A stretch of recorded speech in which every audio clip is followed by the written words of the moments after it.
देश में कोरोना के मामले 2 लाख से अधिक हर दिन आ रहे हैं। महाराष्ट्र में भी 60-62 हजार का आंकड़ा है।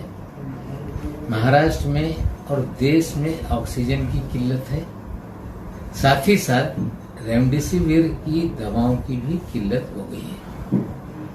हम लोगों की मांग पर केंद्र सरकार ने जो इस दवा के निर्यात वाले जो यूनिट थे उनको निर्यात पे पाबंदी लगाने का काम किया।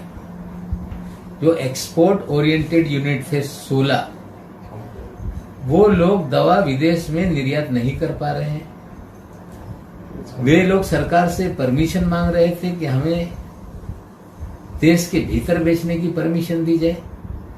सरकार कह रही थी कि 7 कंपनियों को दे दें आप, तो 7 कंपनियां लेने के लिए तैयार नहीं थी। और महाराष्ट्र सरकार की जानकारी मिलने के बाद महाराष्ट्र सरकार ने कहा कि सरकार सीधे आपसे लेना चाहती है।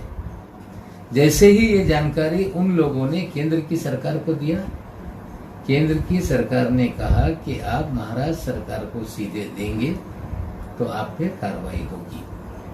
हमें लगता है ये रवैया घातक है। देश में लोग दवा बिना मर रहे हैं।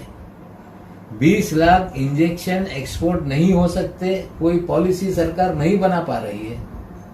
महाराष्ट्र सरकार खरीदना चाहती है तो बेचने वालों को रोका जा रहा है। हमें लगता है ये कौन सा रवैया केंद्र की सरकार अपना रही है? क्या ये भेदभाव का रवैया है?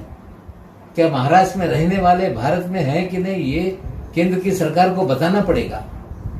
अगर केंद्र सरकार ने इसी तरह का दूजा भाव का रवैया अपनाया तो हमें लगता है कि महाराष्ट्र की और देश की जनता देख रही है। हमारे पास और कोई दूसरा चारा नहीं।